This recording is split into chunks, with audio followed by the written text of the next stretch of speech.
ஆண்டவராகிய இயேசு கிறிஸ்துவின் இனிய நாமத்தினாலே ஆரோக்கியமான செய்தியின் நேரம் என்ற நிகழ்ச்சியோடு இணைந்திருக்கிற அன்பான தேவ பிள்ளைகள் யாவருக்கும் இயேசு நடத்தி காட்டுவார் ஊழியத்தின் சார்பாக எங்கள் அன்பின் வாழ்த்துக்களை தெரிவித்துக் கொள்கிறோம். தேவனுடைய பிள்ளைகளே, இந்த நாளிலும் நாம் கர்த்தருடைய வார்த்தையை தியானிப்பதற்கு முன்பாக நம்மை அர்ப்பணித்து கர்த்தருடைய வார்த்தைக்கு நேராய் கடந்து செல்லலாம்.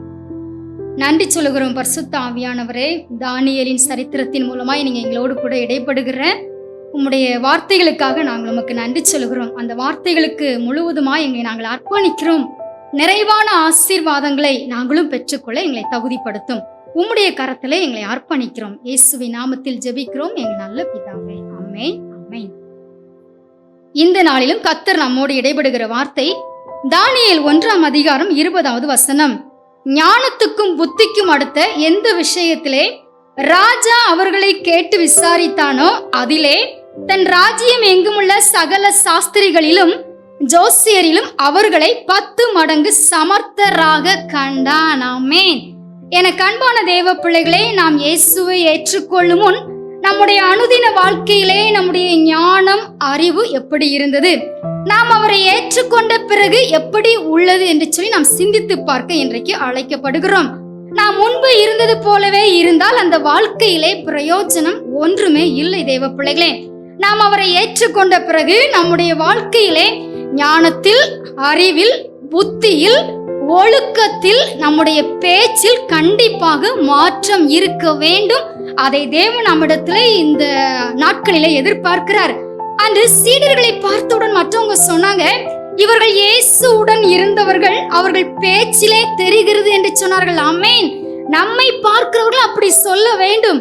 அன்றைக்கு பேதுருவும் யோவானும் சங்கீத புஸ்தகத்தை படித்தவர்கள் கிடையாது. ஆனால் பரிசுத்த ஆவியை பெற்றவுடன் பாருங்க, வேதத்தினுடைய இருப்பிடத்தை சரியாய் குறிப்பிட்டு ஒரு படித்தவர்களை போல பேசினார்கள். ஹல்லேலூயா. அது போலத்தான் அன்றைக்கு தானியேலும் அவருடைய நண்பர்களும் தேவனுடைய இரக்கத்தையும் தயவையும் சரியாய் பயன்படுத்தினார்கள்.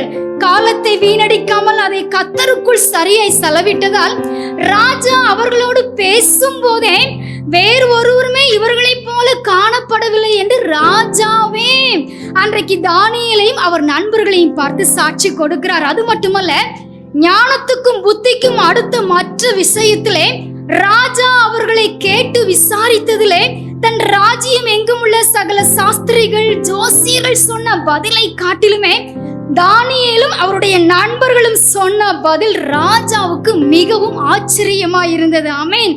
தானியேலையும் அவருடைய நண்பர்களையும் ராஜா 10 மடங்கு மற்றவர்களை காட்டிலும் சமர்த்தராக காண்கிறார். அந்த கிருபையை தேவன் கொடுத்தார். அவருடைய நாமத்தை ஏற்றுக்கொண்ட பிள்ளைகளாகிய நாமும் கூட பிரித்தெடுக்கப்பட்ட ஒரு வாழ்க்கை வாழ்ந்து காட்டி மற்றவர்களை காட்டிலும் என்ன செய்யணும், எல்லா காரியத்திலுமே 10 மடங்கு சமர்த்தராக உள்ள பிள்ளைகளாய் நான் இருக்க வேண்டும் என்று சொல்லி தேவன் விரும்புகிறார். அப்படிப்பட்ட கிருபை நாம் இன்றைக்கு ஆண்டவரிடம் கேட்க போகிறோம். ஆண்டவரே, இந்த உலகத்தில் இருக்கிற மற்றவர்களை காட்டிலும் நாங்கள் எங்களுடைய ஞானம், அறிவு, புத்தி, பேச்சு, ஒழுக்கம் எல்லாவற்றிலுமே மற்றவர்களை காட்டிலும் 10 மடங்கு நாங்கள் சமர்த்தராக இருக்க எங்களுக்கு நீங்க உதவி செய்யுங்க. அப்படிப்பட்ட ஒரு கனத்திற்குரிய வாழ்க்கையை எங்களுக்கு நீங்க தாங்கப்பான்னு சொல்லி நாம் தாழ்த்தி அர்ப்பணித்து கேட்கலாம். நன்றி சொல்லுகிறோம் பரிசுத்த ஆவியானவரே. எங்களோடு நீங்க இடைப்பட்ட இந்த சத்தியம் உள்ள வார்த்தைக்காய் ஸ்தோத்திரம்பா. எங்களையும் எங்கள் பிள்ளைகளையும் 10 மடங்கு நீங்க சமர்த்தராக வைத்து மற்றவர்களுக்கு முன்பாக கனத்திற்குரிய ஒரு பிள்ளைகளாய் உம்முடைய நாம மகிமைக்காக நீங்க மாற்ற போவதற்காய் ஸ்தோத்திரம். உம்முடைய கரத்திலே அர்ப்பணிக்கிறோம். இயேசுவின் நாமத்தில் ஜெபிக்கிறோம் எங்கள் நல்ல பிதாவே.